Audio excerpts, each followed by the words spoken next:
नमो आयर्याणं नमो वज्रायाणं नमो लोये सवसाहूणम्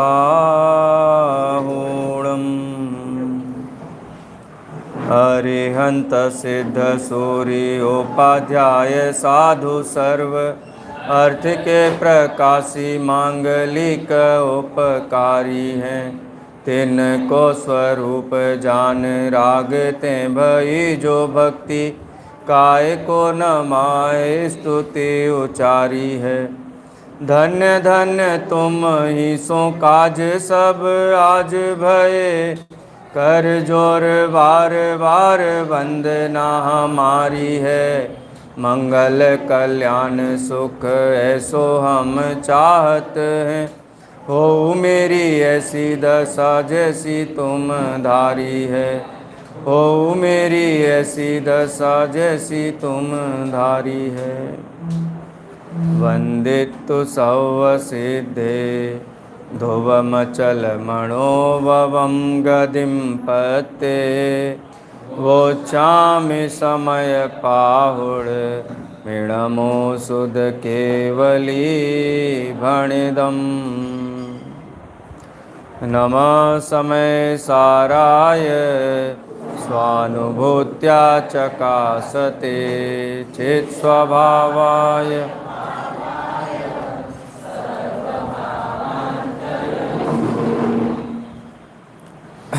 10 लक्षण महापर्व का पावन अवसर चल रहा है। 10 लक्षण पर्व मूलतः मुनिराजों की आराधना के पर्व हैं, क्योंकि ये 10 धर्म मुनि भगवंतों ने प्रकट किए हैं और औपचारिक पूजा होती है वो क्षायक भाव की और विशुद्धि वितरागता की होती है।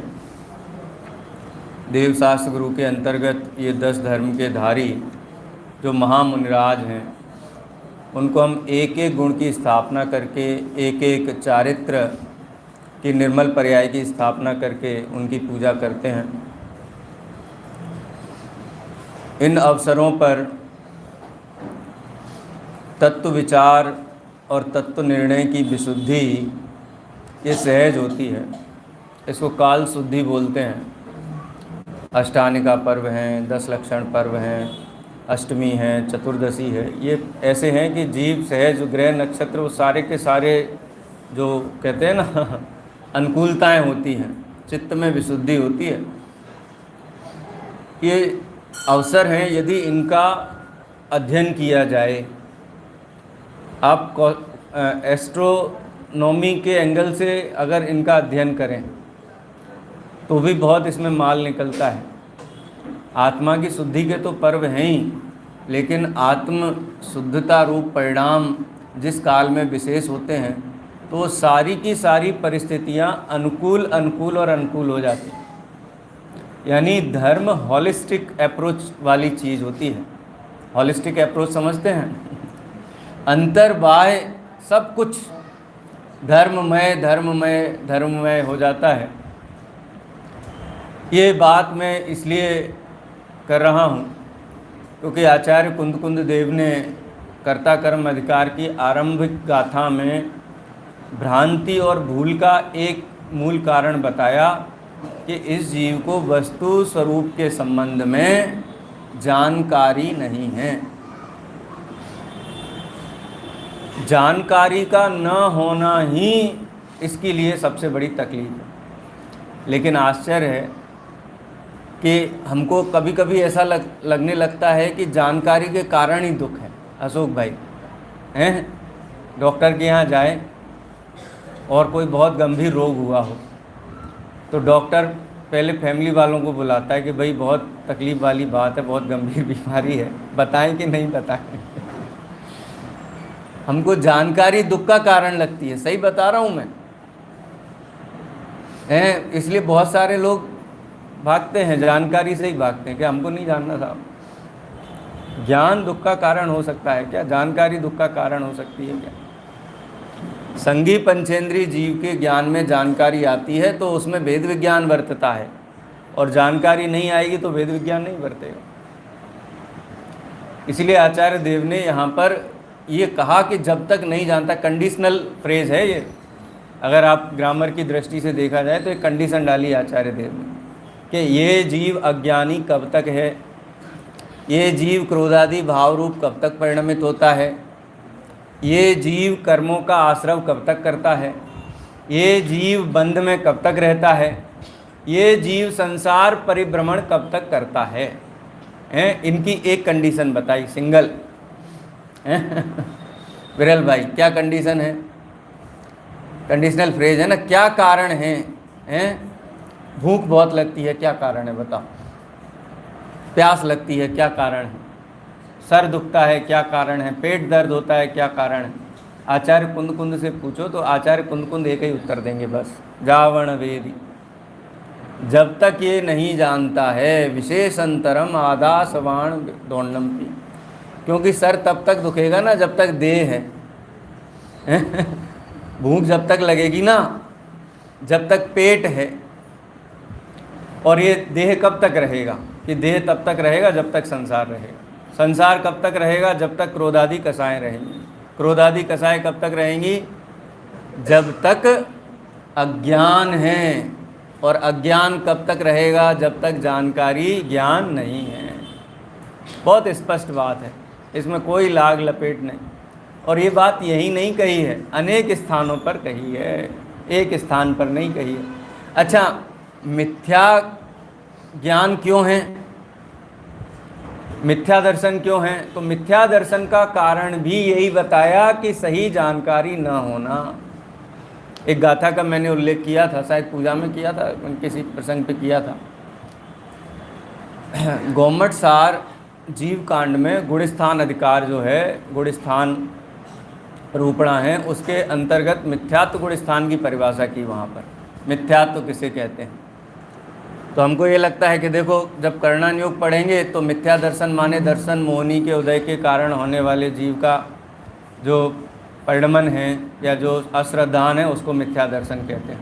आचार्य नेमिचंद्र ये परिभाषा नहीं देते हैं। वो जब परिभाषा देते हैं तो समयसार गर्भित परिभाषा देते हैं। मिथ्या दर्शन क्यों है? कर्म के उदय के कारण है। कर्म के उदय से मिथ्या दर्शन होता है क्या? फिर तो कर्म की कृपा से हो गया सारा, और कर्म जड़ है, वो समझेगा नहीं कभी। हैं, पत्थर को समझाएं समझेगा? स्पर्श रस गंध वर्णवान पुद्गल, उसकी कारमान वर्गणाएँ हैं, उसकी एक प्रकृति का नाम है दर्शन मोहिनी। दर्शन मोहिनी को कितने काल तक हम समझाएं, निवेदन करें कि वो उसका उपशम हो जाए, क्षयोपशम हो जाए, क्षय हो जाए, नहीं होगा। तो क्या परिभाषा दी? मिच्छोदयेण मिच्छत्तम असद्दहणम तच्च अत्थाणम विवरीयम एयंतम विनयम संशयमिदमन्नाणम। ये अपनी माता की भाषा है। जिनवाणी माँ की भाषा है, प्राकृत। क्या कहते हैं आचार्य? मिच्छोदयेण मिच्छत्तम, मिथ्या दर्शन के उदय के काल में, या मिथ्या दर्शन कर्म का उदय जिस समय चलता है या निमित्त होता है, उस समय जीव क्या करता है, या जीव के क्या काम होते हैं जिस समय मिथ्या दर्शन का उदय होता है? कि असद्दहणम, इसको अश्रद्धान होता है। किसका अश्रद्धान होता है? तच्चम। तच्चम माने तत्वम। तत्व किसे कहते हैं? तत्त्व, जिस वस्तु का जो भाव है उसको तत्व कहते हैं। जीव का भाव, पुद्गल का भाव, धर्म अधर्म आकाश काल का भाव, उनका क्या भाव है, उनका परिणमन क्या है, उनकी प्रॉपर्टी क्या है, वो कैसे काम करते हैं, कैसे परिणमन उनका होता है, उनमें हम कुछ कर सकते हैं कि नहीं कर सकते, वो हमारे में कुछ कर सकते हैं नहीं कर सकते हैं। ये मूल भाव को पहचानने का नाम तत्व है। मूल भाव को देखना, किसके भाव को देखना?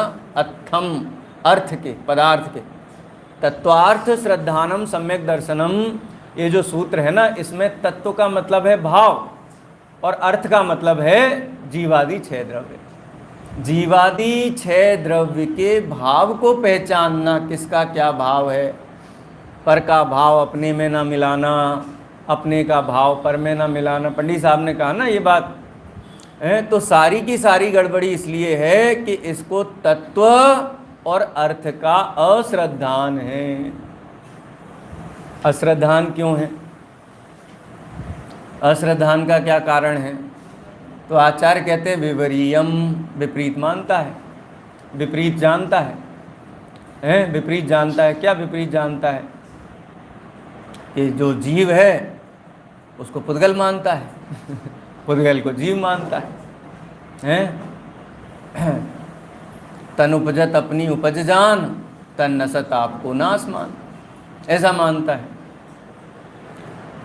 तो शरीर के रहने से जीव रहेगा, और जीव कौन है कि शरीर ही जीव है, ऐसा मानना ना। तो जीव तत्व संबंधी भूल और अजीव तत्व संबंधी भूल, ये विपरीत ज्ञान के कारण है। विपरीत ज्ञान क्या है? कि जो पुद्गल परमाणु का स्कंध है, जो जड़ है, अचेतन है, उसको चेतन मानता है, और जो चेतन है वो चेतन क्यों है, कैसे है? इस शरीर से है। चेतन की हयाती, चेतन की सत्ता जड़ से मानता है। जीव तत्व को समझने जाए, ढूंढने जाए, और पुद्गल को ही जीव मान ले, इसका नाम है जीव तत्व संबंधी भूल। और पुद्गल द्रव्य को देख करके ये जीव है ऐसा मान ले, पुद्गल को ढूंढने जाए और पुद्गल को ये जीव है ऐसा मान ले, इसका नाम है अजीव तत्व संबंधी भूल। वो सरल से सरल कर दे ना इसको परिभाषा में। बाजार में नींबू लेने जाए, ठीक है और संतरा ले आए, तो कौन किसकी भूल कहलाएगी? प्रयोजन क्या था? भूल तो दोनों की कहलाएगी, किसकी? परिभाषा किसकी बनेगी? डेफिनेशन किसकी बनेगी? नींबू की, क्योंकि नींबू प्रयोजन था ना। नींबू को ढूंढने गए थे और ले आए, मौसमी ले आए, तो नींबू की भूल हो गई। और मौसमी ढूंढने गए और नींबू ले आए तो मौसमी की भूल हो गई। जब हमने वो आता है ना, ताको न जान विपरीत मान, करी करे देह में निज पिछान। निज को ढूंढने गया था, आत्मा कौन है, कैसा होता है, तो ये जो गोरा है, काला है, 5 फुट का, 5.5 फुट का, 6 फुट का है, मीठा बोलने वाला है, ये नामधारी है, ऐसा ढूंढने गया और इसको ही जीव मान लिया। करी करे देह में निज पिछान, ये जीव तत्व संबंधी भूल। और तन क्या है, शरीर क्या है? शरीर को परिभाषित करने गया तो बोला ये मैं हूं, है ना ख्याल में। देह के स्वरूप को भी नहीं जानता, अपने स्वरूप को भी नहीं जानता, स्वयं को देह मानता है और देह को आप मानता है, जीव मानता है। ये जीव अजीव तत्व संबंधी विपरीतता है। ये विपरीतता होने पर विपरीयम एयंतम अथवा एकांत से मानता है। एकांत किस में होता है? ज्ञान में होता है, क्योंकि एकांत माने निरपेक्षा नया मिथ्या के बिना अपेक्षा के वस्तु स्वरूप को मानना। वस्तु नित्य है कि अनित्य है? प्रतीक भाई, आप नित्य हो कि अनित्य हो? कि मैं तो नित्य हूँ बस।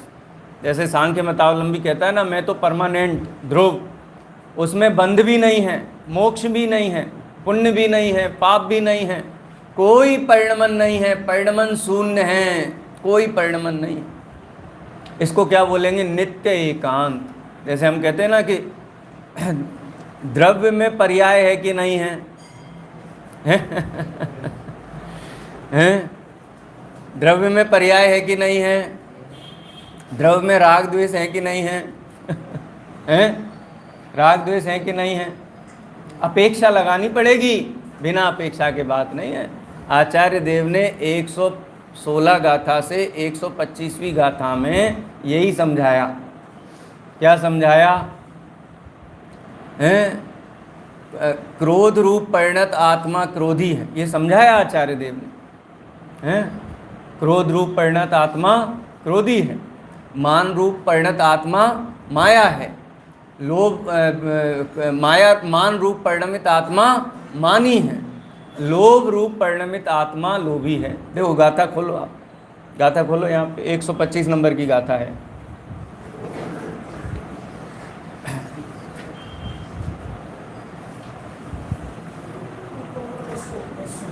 हम्म,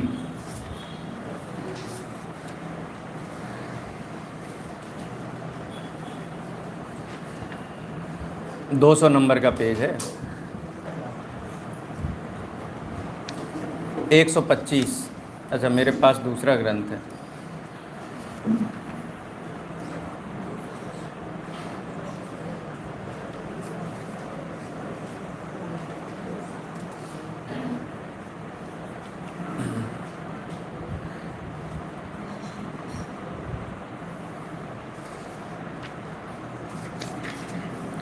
ये 10 गाथाओं का एक पूरा प्रकरण है और आचार्य ये सिद्ध कर रहे हैं कि ये क्रोध ही कोई पत्थर नहीं है, क्रोध क्रोध मान माया लोभ।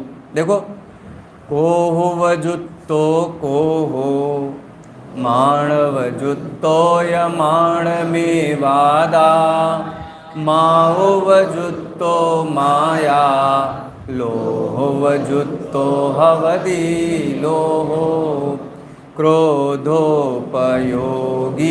क्रोध जीव मानोपयोगी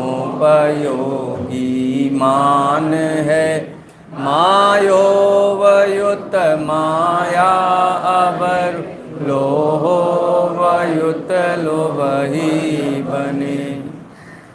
ये बात क्यों कहनी पड़ी आचार्य को कि जीव ये मानता है मेरे अंदर तो कुछ है ही नहीं, ऐसा अशुद्धि नाम की कोई वस्तु है ही नहीं, न द्रव्य से अशुद्ध, न गुण से अशुद्ध, न पर्याय से अशुद्ध। जैसा सांख्य मतावलंबी होता है ना, तो आचार्य ने कहा कि ये क्रोध उपयोग रूप परिणत आत्मा क्रोधी है, क्योंकि यदि क्रोध की सत्ता स्वीकार ना की जाए, विकार की सत्ता स्वीकार ना की जाए, तो उद्यम किसके लिए करना है सुमति भाई? उद्यम किसके लिए करना है बताओ?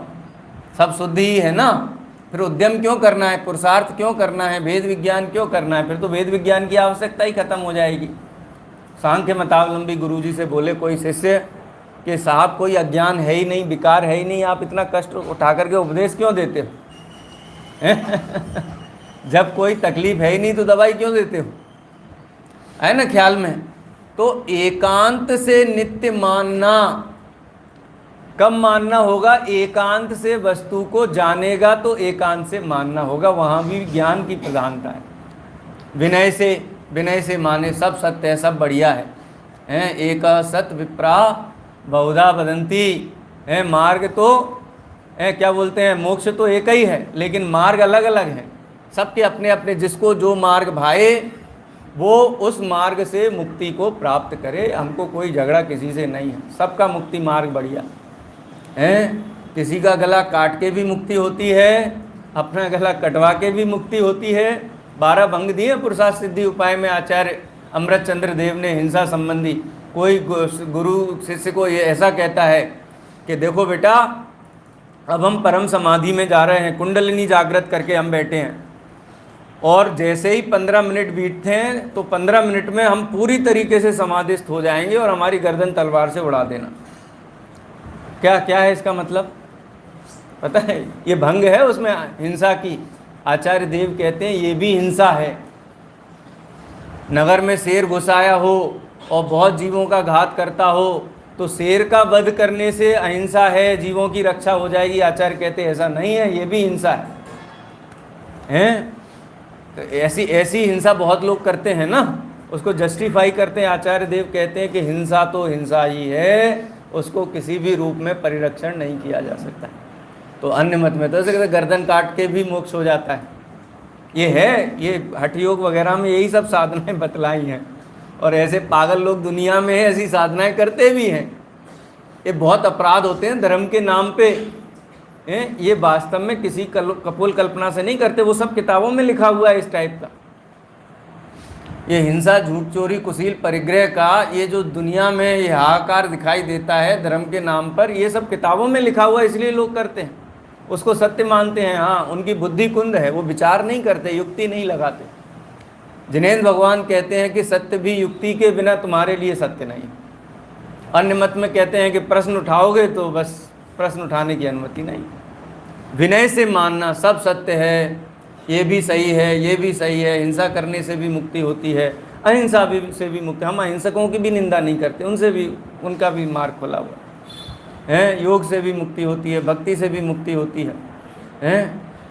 एक बार कोई बता रहा था, तो इसमें बहुत जाना होता है ना, संगोष्ठी वगैरह में, सेमिनार वगैरह में, तो वहाँ सब मत संप्रदाय के लोग आते हैं।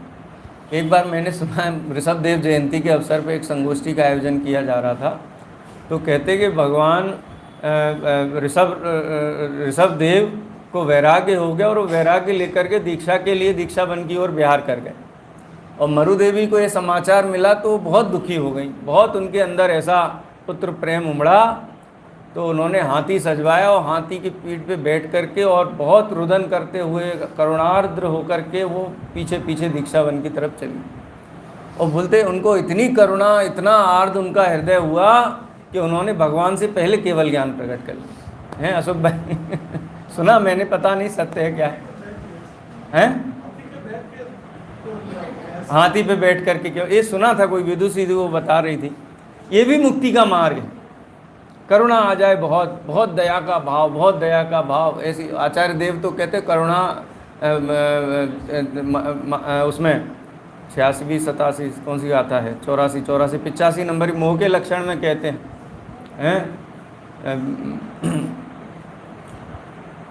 अट्ठे अजदा गहणम, पदार्थ का अयथार्थ ग्रहण माने अयथार्थ ज्ञान। अट्ठे अजदा गहणम करुणा भावो या तिरिय मणुयेषु, तिर्यंच और मनुष्यों के प्रति अत्यंत करुणा भाव, ये तो मिथ्यात्व का लक्षण है। मैं बचा लूँगा, मैं मार दूंगा, मैं बदल दूंगा, लेकिन ऐसा भी चलता, ये भी धर्म है? खाली तत्व निर्णय से मोक्ष नहीं होता, तत्व अभ्यास से नहीं होता, बहुत मार्ग हैं, सभी मार्गों से मोक्ष होता है। तो करुणा भी एक मार्ग है। कहने का मतलब ये है सब सत्य है, सभी मार्ग सत्य हैं। यदि आप उन मार्गों को देख लोगे ना, पढ़ लोगे, तो आपको ग्लानि हो जाएगी धर्म से। ऐसे ऐसे मार्ग बताए मुक्ति के हैं कि हम गद्दी पे बैठ करके यहाँ पर चर्चा भी नहीं कर सकते, ऐसे ऐसे मार्ग बताए।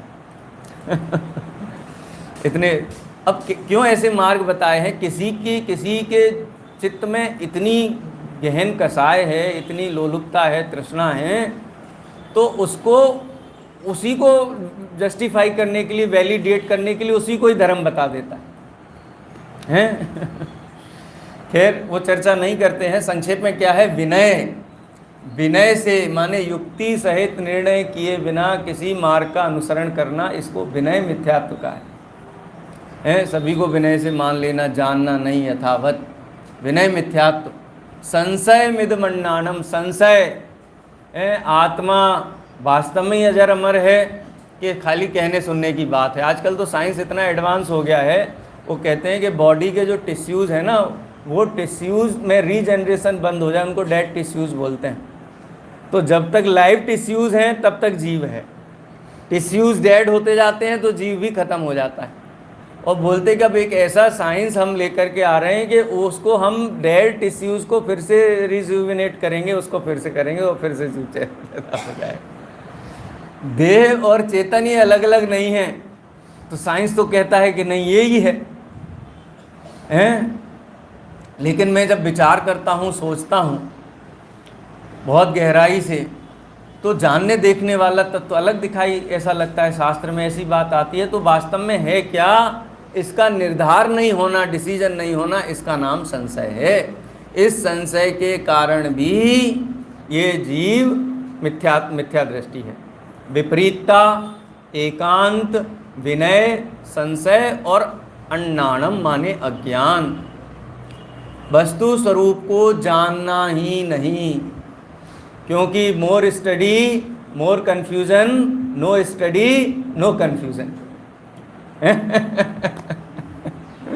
हमको जानना ही नहीं है, क्योंकि जानते हैं तो डाउट होता है, इसलिए अपने को जानना ही नहीं है। सबसे बढ़िया अनध्यवसाय, जैसे एकेंद्रीय जीव होता है ना, अक्षर के असंख्यात में भाग बराबर ज्ञान होता है उसको, जैसे वो भेद विज्ञान के कारणभूत वस्तु स्वरूप को नहीं जानता है, वैसे ही संगी पंचेंद्रीय जीव भी जो भेद विज्ञान के कारणभूत वस्तु स्वरूप को नहीं जानता है, दोनों के ज्ञान में कोई फर्क नहीं है। ऐसा कहते हैं कि ये संगी पंचेंद्रीयपना ऐसी निधि है कि बहुत कम जीव इसका उपयोग करते हैं, उपयोग ही नहीं करते इसका। कि क्या बात कर रहे हो, उपयोग नहीं करते? हम दुकान चलाते हैं, मकान हैं, घर गृहस्थी चलाते हैं, समाज चलाते हैं, देश चलाते हैं, संगी पंचेंद्रीयपने का उपयोग नहीं करते, नहीं करते। संगी पंचेंद्रीयपने का माने इतना ज्ञान का उघाड़ है, उसका एक ही प्रयोजन है, एक ही उससे कार्य की सिद्धि होती है कि अपना हित करे। हिताहित का विचार कहा ना, अपने हित को पहचाने ही नहीं तो हित कैसे करे? तो जो हित की पहचान नहीं करता, अहित की पहचान नहीं करता, वो संगी पंचेंद्रीय होते हुए भी अपनी उस निधि का उपयोग नहीं कर रहा है। अरे आप दुकान पे जाते हो शरीर के साधन के लिए, शरीर की व्यवस्थाओं के लिए। एक वृक्ष भी अपने जीवन के लिए अपनी जड़ों को फैला लेता है, वो उसकी दुकान है, हैं? वो जल की ओर बढ़ता है, आप दुकान ऑफिस की ओर बढ़ते हो। वो सूरज से क्या लेता है? हैं? बच्चे बैठे हैं, क्या लेता है सूरज से? वनस्पति होता है ना, क्या लेता है? क्लोरोफिल, क्या बोलते हैं, सनलाइट से वो क्लोरोफिल बनाता है, फिर वो फोटोसिंथेसिस करता है, प्रकाश संश्लेषण करता है। आप क्या करते हो? आप रसोई में बैठ करके गैस जलाते हो, उस पर पकाते हो। अंतर क्या है दोनों में? हैं? वो भी देह मैं हूँ ऐसा मानता है और हम भी देह मैं हूँ ऐसा माने, तो दोनों में अंतर क्या है? क्या ज्ञान का प्रयोग किया? एक चींटी है, उसको जितना मिलता है कण अन्न वो ले करके इकट्ठा कर करके अपने बिल में भरती है। हम क्या विशेष करते हैं बताओ? हैं अपूर्व भाई, हम क्या उससे ज़्यादा कर लेते हैं? हम भी वही करते हैं। अन्नानम, अपने हित और अहित को नहीं पहचानना, ये भी एक अज्ञान है, मिथ्यात्व। बहुत जानने से क्या, बहुत पढ़ने से क्या, बहुत सुनने से क्या, बहुत जानकारी से क्या? अरे भाई, जानकारी में आनंद लेने के लिए जानकारी नहीं है, अपना हित का मार्ग प्रशस्त करने के लिए जानकारी। आत्मा के निर्णय के लिए जानकारी चाहिए। आपके पास डेटा नहीं है, गुण धर्म नहीं जानते हैं, तो ठगाए जाने के स्थान बहुत हैं। ये दुनिया में 99% ठगाए जाने के स्थान हैं। इसीलिए श्री गुरु कहते हैं कि वस्तु स्वरूप को जानो जिससे आपको कोई ठग नहीं सके। हैं? अन्नानम, ये मिथ्यात्व का लक्षण किया गोमट सार में। क्या करें इनसे बचने के लिए? हैं? विपरीतता से बचने के लिए क्या करें? पीतल को सोना मान लिया तो ये सोना है, पीतल ही है, सोना नहीं है, ये निर्णय करने के लिए क्या करें? बताओ क्या करें? सोने का स्वरूप क्या होता है, उसके गुणधर्म क्या होते हैं, ये जानो। पीतल के गुणधर्म क्या होते हैं, ये जानो। ये जान करके ही निर्णय होगा। कोई कहता रहे कि नहीं ये तो पीतल ही है, लेकिन किसी ने कह दिया सोना है, तो या तो विपरीत होगा या फिर एकांत होगा, और कोई महापुरुष होगा तो ये भी कह देगा कि हम तो दोनों की बात मानते। दोनों की बात मानते माने पीतल भी है सोना भी है, ऐसा वस्तु का स्वरूप हो सकता है? हैं? वही पीतल वही सोना, ऐसा हो सकता है क्या? हैं? कि दिखता तो पीला पीला है सोने के जैसा, तो सोना मान लेने में क्या बुराई है, क्या नुकसान है? हैं? विनय से मान लेवें, या संशय बना रहे तो भी लाभ नहीं है उसका। और जाने ही नहीं है तो दरिद्रता का दुख भोगता है तो भोगता रहे। देखो आलोचना पाठ में भी यही बात आती है। आलोचना पाठ में सेम टू सेम यही बात है। आलोचना पाठ में क्या करते हैं? आलोचना पाठ में जो घर गृहस्थ में रहने वाले लोग हैं, जितना भी आरंभ परिग्रह होता है सुबह से शाम तक हैं, उसका आलोचना करते हैं। आलोचन, लुक धातु है। लुक माने देखना, आँख खोल करके देखना, सवेरे से शाम तक किया क्या। जैसे एक व्यापारी भी आलोचना करता है।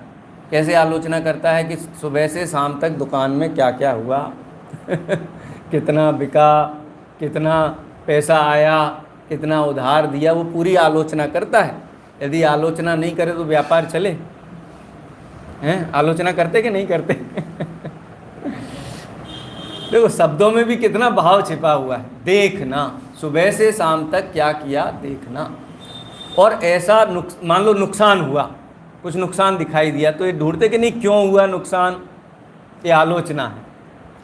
एक व्यापारी को व्यापार जिसका प्रयोजन है, अगर वो आलोचना नहीं करेगा तो वो व्यापार नहीं चला पाएगा। लाभ हुआ है तो लाभ कैसे हुआ ये देखना। ऐसे ही जिस जीव को सुख चाहिए, मुक्ति चाहिए, मोक्ष मार्ग चाहिए, वो बड़ा अच्छे से आलोचना करता है कि सुबह से शाम तक मैं कौन हूँ, मेरा स्वरूप क्या है, ये जो मेरा आचरण बन रहा है, चरित्र बन रहा है, इसका क्या कारण है, ये जो दुख होता है ये क्यों होता है, ये सारी आलोचना वो करता है। तो आलोचना पाठ के आरंभ में ही है विपरीत एकांत विनय के, संशय ज्ञान कुनय के, दुख वस होय घोर अघ कीने, बचते नहीं जाए कहीं ने। माताएं बहनें हमारे वहाँ भिंड में हैं, उधर मध्य प्रदेश में ना, सुबह उठते ही साथ में घर का जो काम, घर गृहस्थी का काम है ना, वो करते हुए अग्रवाल साहब वो आलोचना पाठ वो चालू हो जाता था। काम कर रहे हैं, पाठ करते जा रहे हैं, चक्की चला रहे हैं आलोचना पाठ पढ़ रहे हैं। घर गृहस्थी के काम करते हुए माताएं बहनें अपने आलोचना पाठ का करती हैं। ये आलोचना पाठ किसी ने पढ़ा है नहीं, ये वो कान में जब से पैदा हुए तब से कान में जा रहा है। लेकिन भाव ख्याल में अब आता है। आचार्यों की बातें, कुंद आचार्य की गाथाएं पढ़ते हैं तो भाव ख्याल में आता है कि अब हम जितने भी पाप कर रहे हैं, क्या कहा, विपरीत एकांत विनय के, संशय अज्ञान कुनय के, वस होय घोर अघ कीने। ये जितने भी हिंसा, झूठ, चोरी, कुशील, परिग्रह हो रहे हैं, इनका कारण क्या है? आचार्य कुंद देव ने कहा, ये आलोचना पाठ है हैं? क्यों हो रहे हैं पाप सुबह से शाम के? क्यों? वस्तु का स्वरूप नहीं जाना। वस्तु का स्वरूप नहीं जाना तो क्रोधादि उत्पन्न हुए। देखो आप देखो संबंध देखो इसका, वस्तु स्वरूप के संबंध में अज्ञान, ये है मिथ्या दर्शन है। वस्तु स्वरूप के अज्ञान मिथ्या दर्शन के कारण होते ही हैं क्रोधादि कसाएं, क्रोध, मान, माया, लोभ। क्रोध, मान, माया, लोभ होने पर हिंसा, झूठ, चोरी, कुशील, परिग्रह होते हैं। दोनों की परिभाषाएं देखो। कसाय किसे कहते हैं? जो आत्मा को कसे अर्थार्थ दुख दे उसे कसाय कहते हैं। जब ऐसा कसाय भाव अंदर में होता है तो बाह्य प्रवृत्ति कैसी होती है? बाह्य प्रवृत्ति में हिंसा होगी, झूठ बोलेगा, चोरी करेगा, कुशील करेगा और परिग्रह। यानी पाप होने के लिए कसाय चाहिए। कसाय के बिना पाप नहीं हो सकता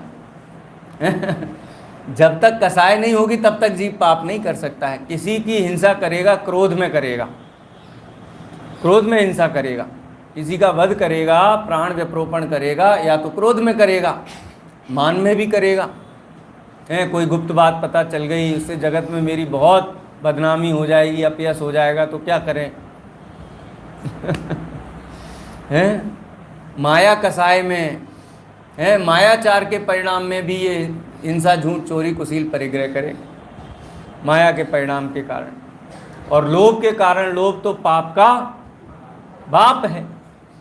सारे पाप होते ही लोभ के कारण हैं। तो कसाय ना हो तो जीव पाप भी ना करे। आलोचना पाठ में कहा कि ये जितना भी आरंभ परिग्रह का पाप होता है ये कसाय के कारण होता है। और उस कसाय का कारण क्या है? वस्तु स्वरूप के संबंध में विपरीतता, वस्तु स्वरूप के संबंध में एकांत, वस्तु स्वरूप के संबंध में विनय से उसको स्वीकार कर लेना, उसको संशय सहित जानना या फिर न जानना, ये भी बराबर का ही अपराध है। वही बात आचार्य देव ने यहाँ कही इस गाथा में। ये गाथा याद हुई कि नहीं हुई? एक आध जन को मैंने सोचा था कि मैं पूछना शुरू करूँगा मैं 10 लक्षण में बस एक ही काम, एक ही एजेंडा है, ये 2 गाथाएं हमारे कंठ का हार बननी चाहिए, याद होनी चाहिए। याद हो जाएंगी फिर अपन टीका पे आ जाएंगे, ठीक है। चलिए पाठ करते हैं।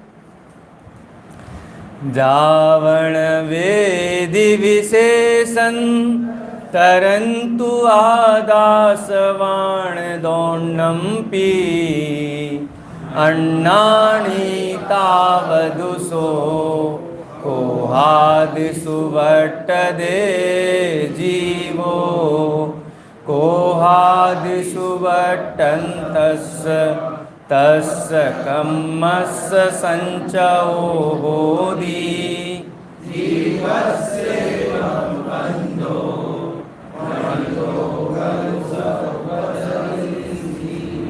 कितनी सरल है। गुजराती में एक बार पढ़ते हैं।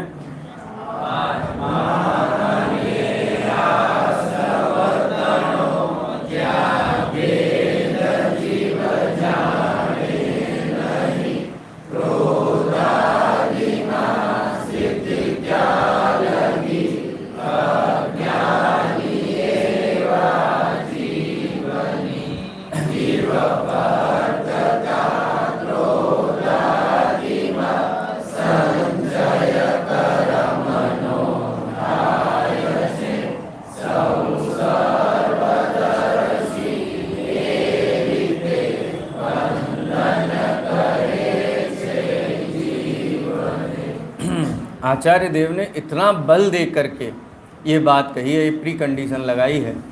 इसका मतलब हमें एक कर्तव्य के प्रति दृढ़ होना चाहिए। मुक्ति मार्गी जीव का क्या काम होता है?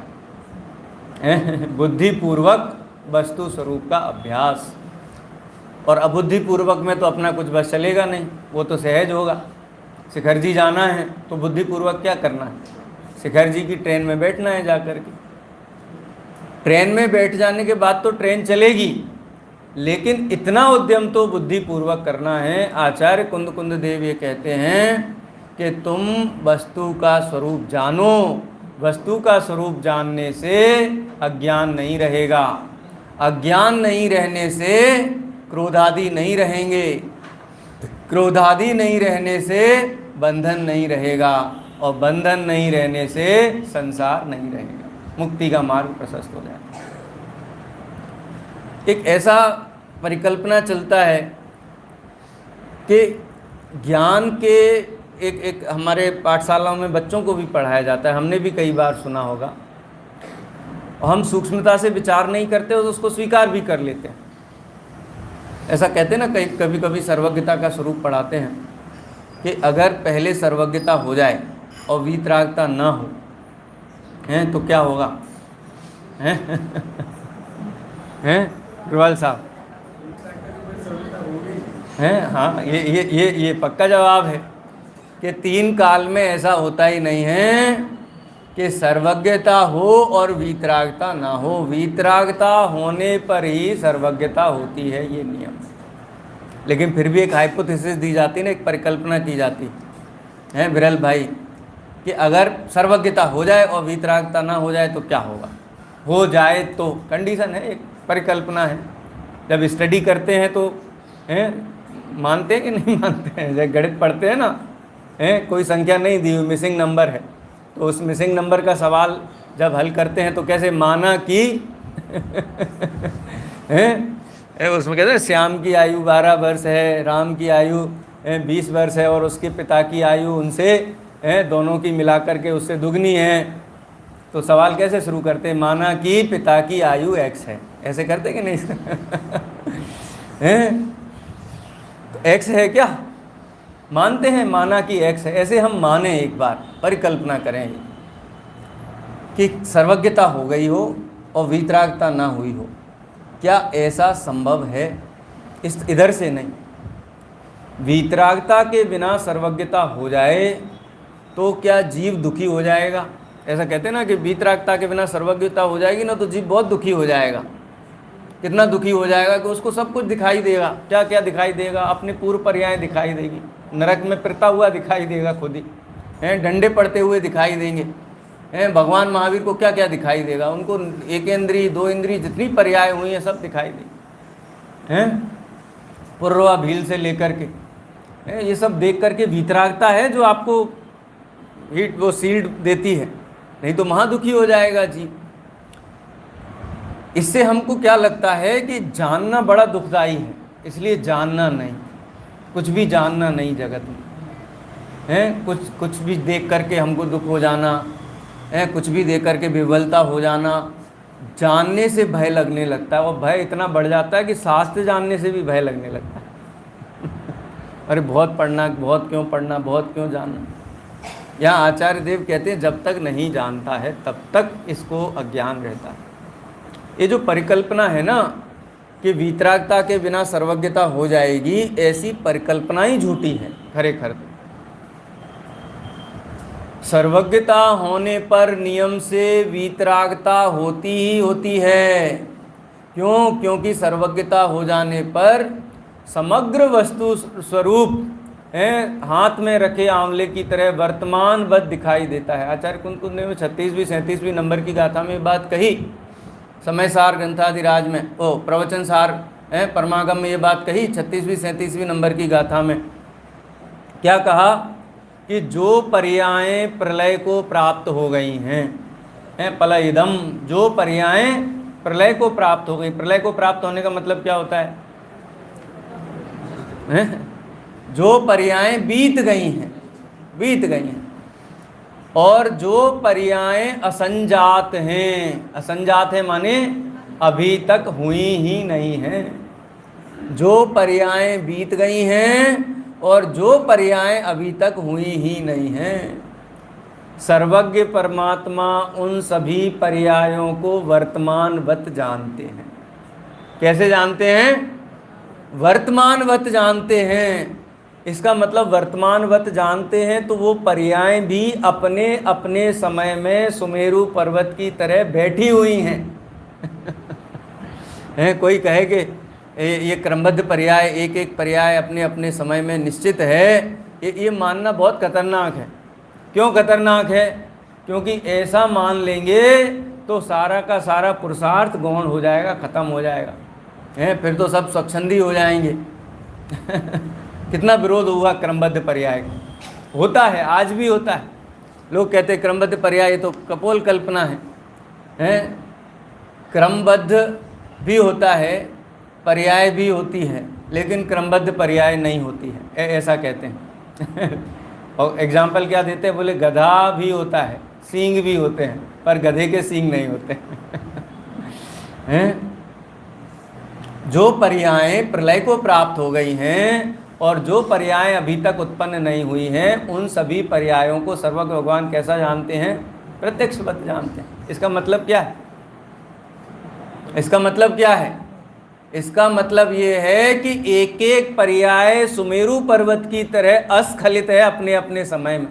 ये आचार्य कुंद देव कहते हैं 36वीं 37वीं नंबर की गाथा में। और ऐसा केवल ज्ञान जिनको हो गया है, उनको द्रव्य के संबंध में कोई अज्ञान नहीं है, इसलिए कोई क्षोभ नहीं है। कोई द्रव्य नष्ट हो जाएगा, कोई द्रव्य नया पैदा हो जाएगा, बोले नहीं, ऐसा होता ही नहीं। सारे द्रव्य नियत हैं। किसके लक्ष्य से राग करूं मैं, किसके लक्ष्य से द्वेष करूं, किसके लक्ष्य से भय करूं। जैसे द्रव्य नियत हैं वैसे गुण भी नियत हैं। किस गुण को मैं कहूं कि ये नष्ट हो जाएगा, इसकी मैं टेंशन लूं? कौन सा नया गुण किसी द्रव्य में शामिल हो जाएगा जिसका मैं लोभ लालच करूं कि ये भी आ जाए, ये भी आ जाए, ये भी आ जाए। तो गुण के लक्ष्य से भी कोई क्रोध, मान, माया, लोभ, राग होने की संभावना हमको दिखाई नहीं देती। अब पर्याय हैं तो हर पर्याय अपने स्व समय में नियत है। ये सर्वज्ञ भगवान प्रत्यक्ष अपने ज्ञान में देखते हैं। तो किस बात का कौतूहल किस पर्याय के प्रति इष्ट बुद्धि करें जब वो नियत है? तो किस पर्याय के प्रति अनिष्ट बुद्धि करें कि ये नहीं होनी चाहिए, नहीं होनी चाहिए, नहीं होनी चाहिए, इसके संबंध में क्षोभ करें? बोलो, उनके राग द्वेष के स्थान क्या रहेंगे? सर्वज्ञ भगवान को किसके लक्ष्य से राग होगा? सर्वज्ञ भगवान को किसके लक्ष्य से द्वेष होगा? राग द्वेष तो ज्ञान के हीन परिणमन पर ही होते हैं। संवर अधिकार में कहा है कि ज्ञानी जीव को भी जो राग द्वेष शेष रह जाते हैं वो ज्ञान के हीन परिणमन के कारण होते हैं। वो ज्ञान भी जब सर्वज्ञता रूप हो जाएगा तो राग द्वेष के स्थान बचेंगे नहीं हैं। बाहर धमाका हो जाए विघ्नेश भाई हैं, अब प्रवचन की सभा है, स्वाध्याय चल रहा है, बाहर नहीं जा सकते, लेकिन वो धमाके की आवाज़ कान में गई है तो वो जो चित्त है वो वहीं लगा रहेगा। क्या हुआ क्या हुआ क्या हुआ क्या हुआ, ये नहीं जानना सबसे बड़ा क्षोभ है। ये नहीं जानना ही दुख का कारण है। इसको जानकारी नहीं है, इसीलिए कौतूहल रहता है, क्षोभ रहता है। अगर सर्वज्ञ भगवान भी द्रव्य गुण पर्याय को न जाने और द्रव्य गुण पर्याय के नियतत्व होने से नियत न जाने हैं, नियत न जाने के द्रव्य गुण पर्याय नियत न हो तो भी सर्वज्ञ को कौतूहल बना रहेगा। बोलो, कई लोग ऐसा कहते हैं ना, समय हो गया है, कई लोग ऐसा कहते हैं कि सर्वज्ञ भगवान पर्याय को क्रमबद्ध नहीं जानते, लेकिन ऐसा जानते हैं कि ऐसा पुरुषार्थ करेगा तो ऐसा उसका परिणमन होगा, जैसा पुरुषार्थ करेगा वैसा जानेगा। यानी सर्वज्ञ भगवान उसके पुरुषार्थ को नहीं जानते और न उसके पुरुषार्थ के फल को जानते हैं। ऐसा करेगा तो ऐसा होगा। इससे क्या होगा कि इससे पुरुषार्थ सुरक्षित बचा रह जाएगा। ऐसा मानने वाला व्यक्ति ना तो सर्वज्ञ को जानता है, न वीतरागता को जानता है और न पुरुषार्थ को जानता है। पुरुषार्थ का भी नॉलेज नहीं, पुरुषार्थ कहते किसे हैं। सर्वज्ञ भगवान, आप परिकल्पना करो, सिद्धालय में सिद्ध भगवान बैठे हुए हैं और सिद्ध भगवान के ज्ञान में झलक रहा है, हर जीव झलक रहा है, लेकिन ये उनके ज्ञान में नहीं झलक रहा कि ये करेगा क्या, ये सम्यक दर्शन का पुरुषार्थ करेगा कि मिथ्या दर्शन ज्ञान रूप रहेगा। तो सर्वज्ञ भगवान के ज्ञान में वो नहीं झलकने का कौतूहल रहेगा कि नहीं रहेगा। ये जीव की सहज वृत्ति है, हर जीव की क्यूरियोसिटी जिसको बोलते हैं ना, ये क्यूरियोसिटी इतना होती है कि ये जीव हिमालय की चोटी तक चढ़ जाता है कि देखें तो क्या है, चांद तक पहुंचने की कोशिश करता है क्या। ये ज्ञान की सहज प्रवृत्ति है। ज्ञान की पूर्णता ना हो तो वीतरागता सिद्ध नहीं हो सकती, और पर्याय क्रमबद्ध नहीं हो तो सर्वज्ञता सिद्ध नहीं हो सकती। माने सर्वज्ञ भगवान को भी ये कौतूहल रहेगा कि अब क्या होगा, ये धमाका हुआ तो क्यों हुआ, क्या हुआ, जाने तो सही, जाने तो सही, जाने तो सही।